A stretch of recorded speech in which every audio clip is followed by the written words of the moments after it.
সমাজত বাল্য বিবাহৰ বিৰুদ্ধে সকলো পদক্ষেপ লোৱাৰ প্ৰতিশ্ৰুতি দিছোঁ আৰু এই বিষয়ে তথ্য সহকাৰে প্ৰতিবেদন দাখিল কৰাৰ লগতে নিশ্চিত কৰিম যে আমাৰ অঞ্চলত কোনো সন্তান যাতে বিবাহ পাছত আবদ্ধ নহয়।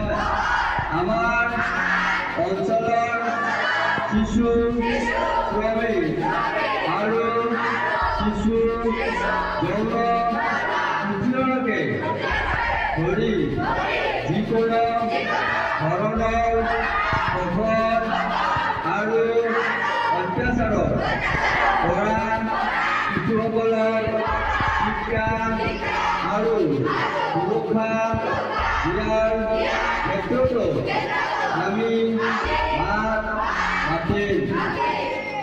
ঠিকে আছে বাবা।